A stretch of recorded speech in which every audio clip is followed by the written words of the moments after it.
This is Reset Your Buttons with Mary Elizabeth Murphy. In today's episode, a short story. Kathryn Short lets her graciousness and joy shine through as she describes the tools and mindsets she uses in her positions on several nonprofit boards. Enjoy. All right, so here we are at the Reset Your Buttons podcast with one of my favorite guests, Kathryn Short with Visit Raleigh. Thank you, Kathryn, for being with us again today. Thank you for having me. You're welcome. You're welcome. So glad to be here. We are just literally on the heels of drove from the AENC, Association Executives of North Carolina, 3-day annual meeting. And we were just sharing how really tired we are. It's a lot. As the host of last year, I just know what Jason and the Cabarrus team went through, which they did such a great job. It's always so fun to get everybody together for the AENC annual meeting. Yeah. And for our listeners, there's an audio version of Kathryn and I talk a lot about that event in Raleigh because it was spectacular, over the top. What a way to celebrate 70 years. And because it was 70 years, it had to be, right? Mm-hmm, I know. We had the black tie gala. It was just nonstop fun. But I have to say, it was really fun just being an attendee this year. I bet. Getting to talk and just see everybody, but knowing what hard work went in to make this event a huge success. And they were amazing hosts. Yeah, because it takes like a year to do all and before a year, right? Because you have to pick the date, and then that already starts the planning of it. And I know there were tours all around Cabarrus. It was racing Cabarrus, and there was slot car things and K1 go-kart driving. Yes. Yeah. And then they took a bunch of people right on over to Charlotte Motor Speedway, and they did the Charlotte Motor Speedway tour in a van. So that group was going. There was a golf outing happening. There was a luau at Great Wolf Lodge.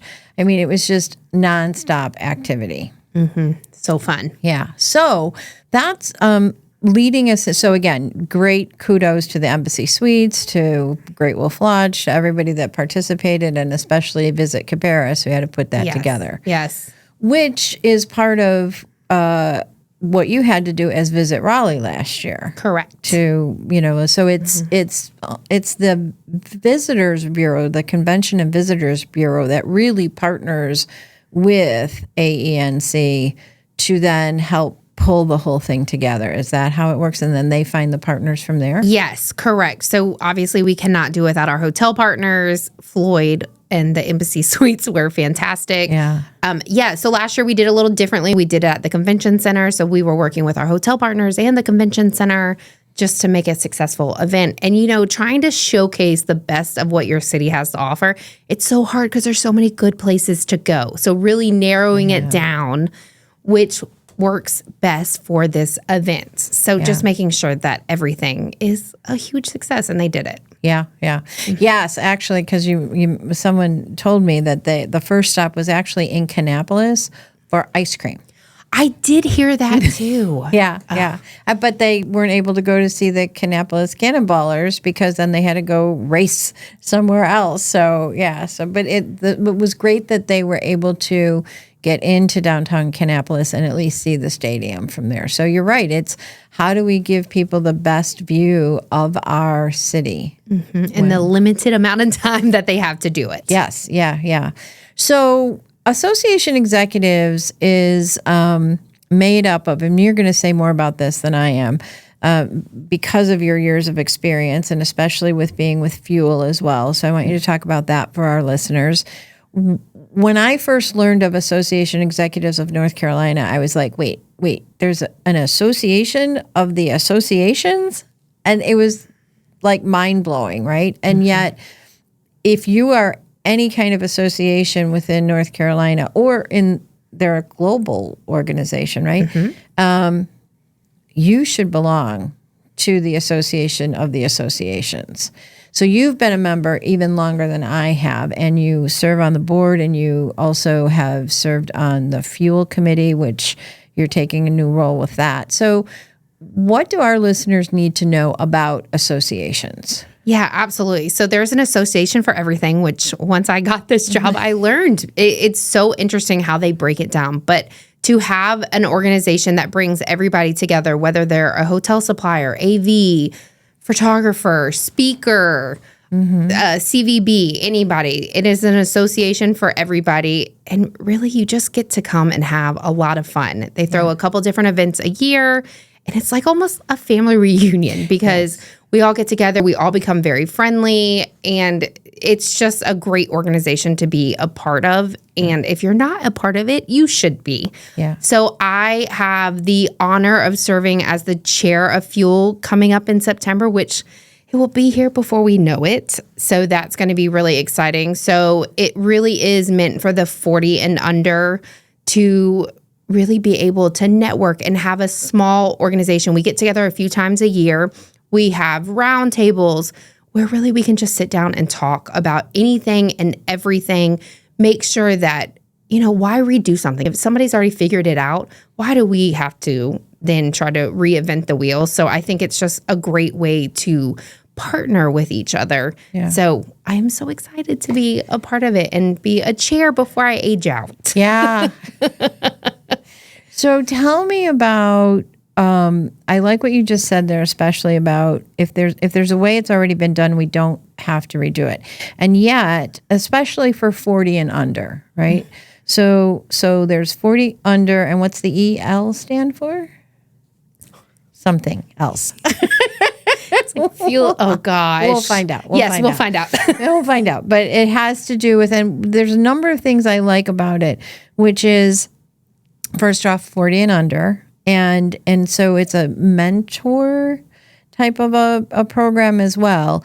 And then at any age, people have brilliant ideas. But I love what you just said about leaning into improving on ideas or making better ideas that have been long-standing. So say a little bit more about that. How does that work within Fuel? Yeah, absolutely. So I think we have a little bit of everybody. We have a couple of people that are just starting in their career, or maybe they were in a career and just came into this hospitality world. There's also people that are CEOs that are members of this, or executive directors. So it's a little bit of anybody and everybody.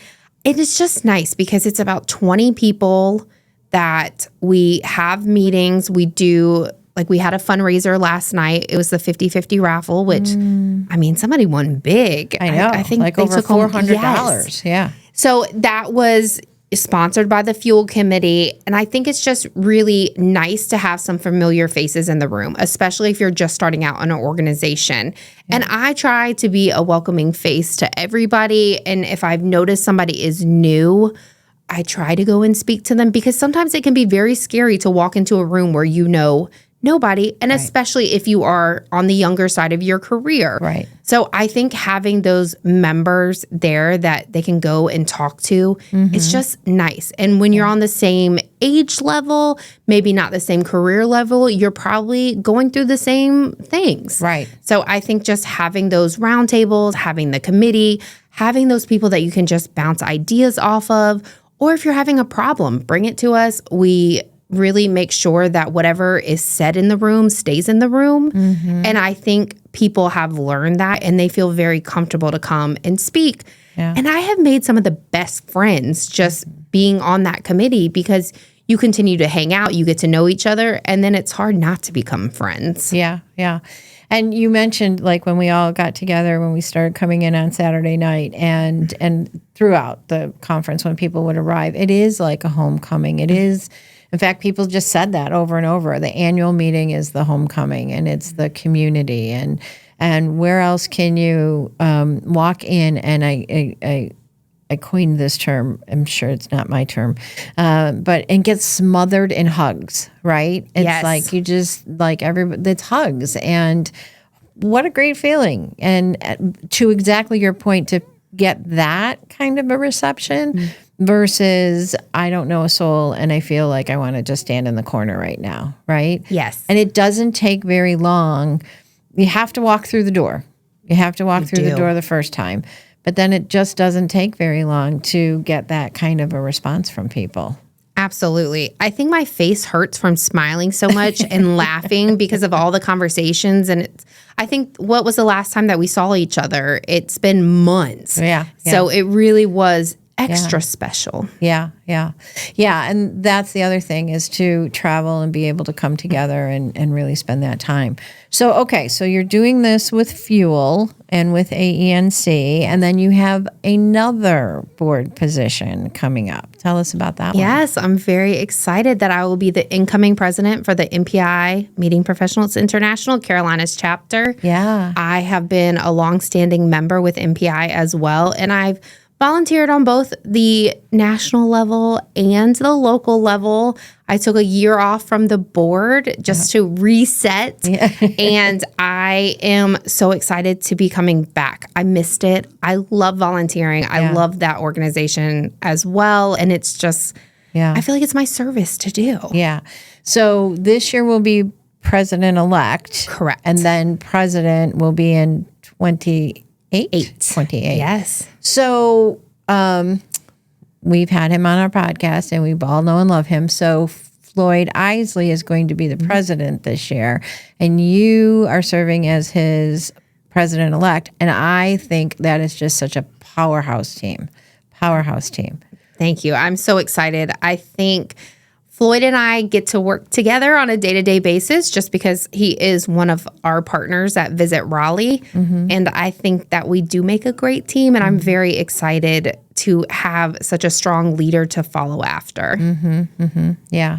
I think that, and I know he feels the same way, like following Seth, the road that Seth, and again, those, I always say, when it comes to a board, you're standing on the shoulders of giants. And they're volunteer giants, and they had a vision, and they did the best they could, always for the sake of the organization.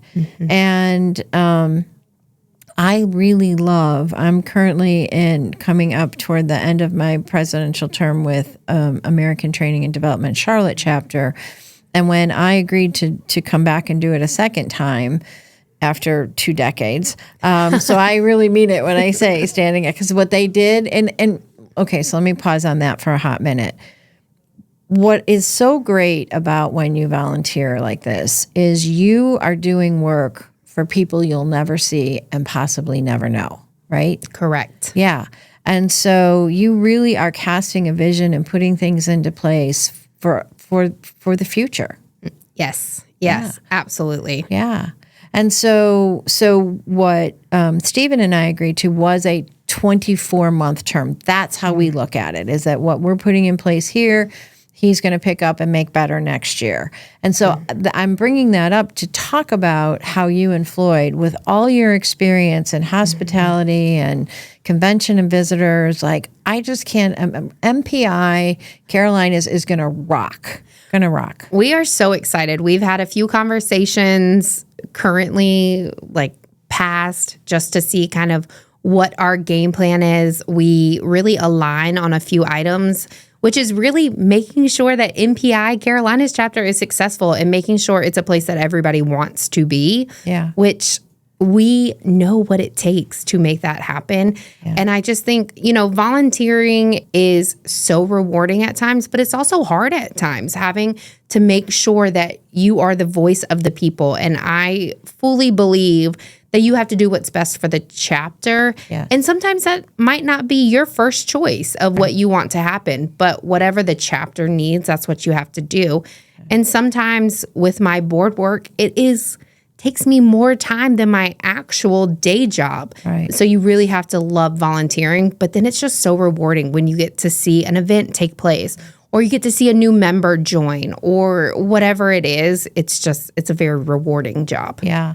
Didn't you tell me a couple of years ago you were on like 5 boards or something? I think at the most I was on 7 or 8 boards.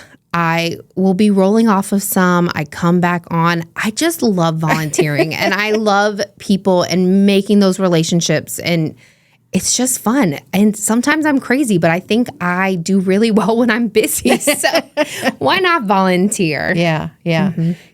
I think that I love that. I love what you just said. Why not volunteer, right? Whether it's for a day, or it's at your church or for something. I just saw, and I haven't talked to Gary about this yet because I want to get more information, but our CCM, which is Cooperative Christian Ministry, put out a thing that they're looking for volunteers to be truck drivers to deliver food. Like, I'm like, do you have to have a truck?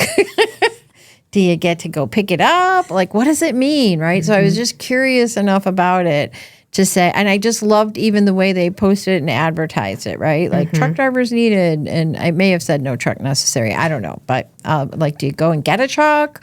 Do you have to have a CDL license? So, but and what they said was, and we hear this a lot, you don't have to be president. You don't even have to be on the board. Being a committee person, and that's the other thing I've said often, probably obnoxiously often, but if you want to learn how to be a good leader, be on the board of a volunteer organization, because people have no reason to listen to you or follow you, and they won't always agree with you. So you really have to develop those skills.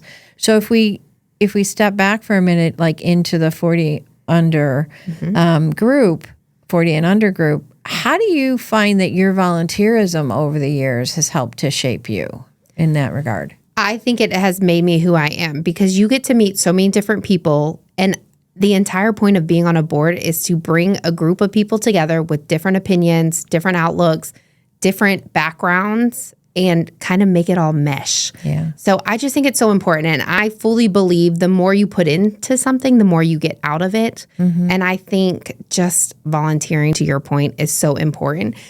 But yes, I think you have to realize that your voice is not the most important voice at all times. You really have to listen and analyze and figure out, okay, person A said this, person B said this, I think this. Where's the happy medium? Right. What is best for whatever organization you're working for? Yeah. So I think realizing that your voice is not always right is very important. Yeah.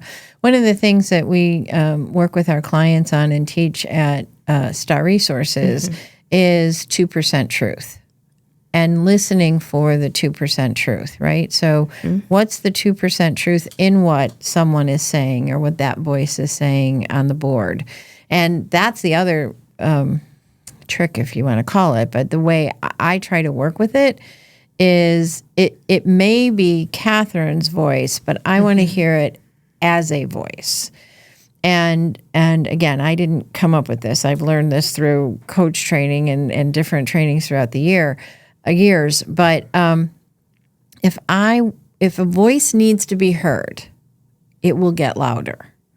So sometimes it may be just my little idea, and that's okay. And it's not that I want to dishonor somebody with an idea, but if it's really something that needs some momentum and some growth, you'll hear it because it'll catch fire. And so if you think of a voice in a system, so a board is a system, a group is a system, a relationship has a system between it. As that starts to come up, now it's like, for me, I'm like, I need to pay more attention to that voice. And sometimes with volunteers, that voice can also be in action, right? They're not taking an action. They're not getting behind an idea. Have you experienced that? Absolutely. Sometimes people say one thing, do another thing.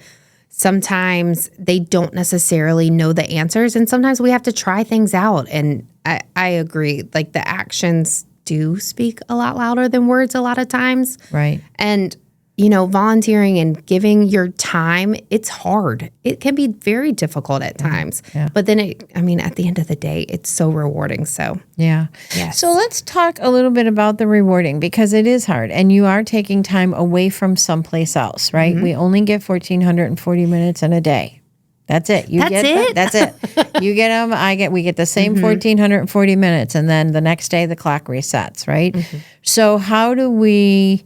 or how do you, with 7 boards, oh my Lord, how do you kind of navigate that? Because you are also really good at Kathryn's time, or time with you and your husband or you and your family is, you block that and protect it. Yes. I have been known to turn off my phone and leave it at home just to get that time off, which that has not always been the case. So I think that has come with age and just realizing what is important and what's not. And the key is just to not sleep much. That's my key. You just don't sleep much. I have a hard time saying no sometimes. As we have talked about before, my year of yes. So sometimes I just don't know how to say no. But there's so many great organizations out there to be a part of. It's hard to say no. Yeah. But yes, I think you do have to protect your time and realize I have taken breaks from some boards. Like I have rolled on and rolled off. I am not currently on 7 boards because I realized that was too much. Yeah. Because sometimes you have really easy boards where you meet, there's a couple of items, everything is plug and play, you can go on.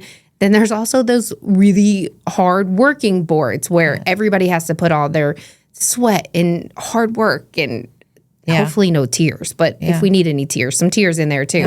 But yeah, I think it's just making sure that you really structure your life. I live by a schedule. I try to be very organized because that is the only way that I can make it happen. Yeah. But I just want to make sure that I don't spread myself too thin and make sure that I can be the best person for everybody. Right. So we're talking today with Kathryn Short with Visit Raleigh, who also, since the last time we visited with her, has gotten a promotion.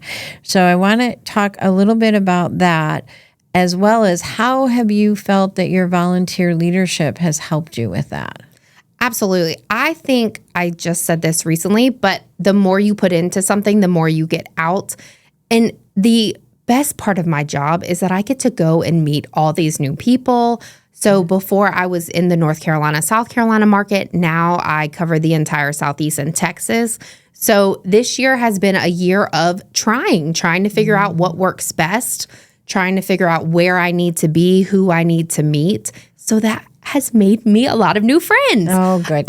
So I think just making sure that you go through and meet everybody, and volunteering, that is the best way to meet new people, because you really, in these smaller groups, get to interact more. You get to have full-on conversations. Right. Where when you're at these big conferences, you don't always get to meet everybody, or you don't get to have a 10-minute conversation because it's, hey. Right. And next thing you know, the conference is over. Right. So I think that is why it's so important. And I think just me getting to expand my market and getting to meet all the new people, that's what I love most. Yeah. And your board leadership, what if you could name 1 or 2 skills that you feel like you really got as a result of this board leadership that is helping you in this new role, what would you think they were?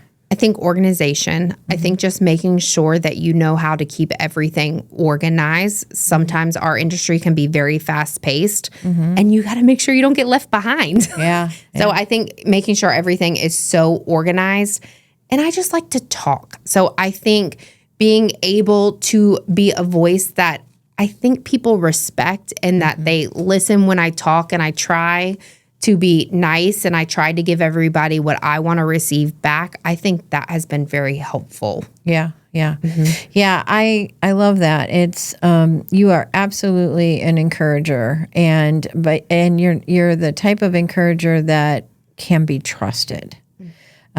So I had this little, we've talked in the last podcast about how you encouraged me to own the role of speaker, and then working with Focal Groove, I've recently referred to myself as a podcaster. So I've stepped in and taken on that role title. And so when I just did this kind of fun video for AENC, and honestly, it was like, okay, I need to know if Kathryn really thinks it's good. And so when I got the thumbs up from you, which you still had to give me like 4 or 5 more times before it actually played, I felt more confident about stepping out into that uncomfortable space. And I think that that's another gift that we get as being part of volunteer organizations and within associations is we get trusted advice, because I also know that if it wasn't good, you would have told me that too. Correct. I am that person. I'm always nice about it, but I am a very honest person, and I will tell you, hey, maybe we need to go back to the drawing board on that. But as soon as I saw that video, I was laughing. I was in it. It was the cutest thing. And I knew everybody would love it. Yeah. And hey, guess what? They did. Everybody clapped. Everybody was laughing. Yes. They were all engaged, which is hard to do with a big room of people, to have people pay attention. Yeah. Yeah. And they thoroughly enjoyed that. Yes. It was fun. And it was fun to again, just sort of let go and let someone else, again, one of our partners at AENC Crescent Videos, to just like let go and let them kind of have Jordan give the direction and just do this, stand here, say that. You know, my marketing partner, John, gave us an outline of a script, and it really was a lot of fun. And I'll also say that it was fun to have that done, and I didn't have to think about it. It was just, you know, stand here and do this, or pretend like you're thinking that, or watch this video screen that nothing's on, but pretend like it's making you sad. Okay. So we get to try on new things. We get to step into new roles. We get to help. And that's, I think, maybe we'll kind of close on this, but so this is everything we're getting, right? What are we giving? What is the benefit of our volunteering to the organizations and associations that we devote this time and energy to? Yeah, I think they get our dedication. I think they get our time. And I think time is almost the most important thing that you can give somebody. Yeah. So I think you get to build those relationships. I think you become a trusted partner to these organizations. They know if they're going to reach out to you that you are fully going to help. Yeah. And I also, this is probably selfish on both ways, but you make all those connections. And I like to connect people. And I think when you volunteer, you get to connect those people. And I think, I mean, today, for instance, there was somebody who was like, hey, I need to meet somebody from this destination. And I went and scoured the room to find that person so that they could connect and be together. So I think knowing that I am that resource, I think the organization appreciates that, but I also think I appreciate it for myself. Yeah, because it feels good when we can help people. Correct. I mean, that's the bottom line, is we get that endorphin release and it makes us feel good. And in doing good, this is going to sound so cliche, right? But really, in doing good, we feel good. And or we feel good doing good. But that's I don't know that there's anything more I can say about that. How about you? No, All right. I think that's it. All right, Kathryn, thank you so much again. Everyone, I want to thank my guest, Kathryn Short, for joining us and coming back, and especially after a 3-day conference on her way back to Raleigh from Cabarrus County. And anytime, I hope you'll come back another time, because we just love having you. Thank you so much for having me again anytime. You know, I'll always say yes. Thank you. Thank you. Thank you for listening to this episode of the Reset Your Buttons podcast with Mary Elizabeth Murphy. If you want to learn more about S.T.A.R resources, Reset Your Buttons, or have Mary Elizabeth speak at your next event, please submit a contact form at starresources.net/contact.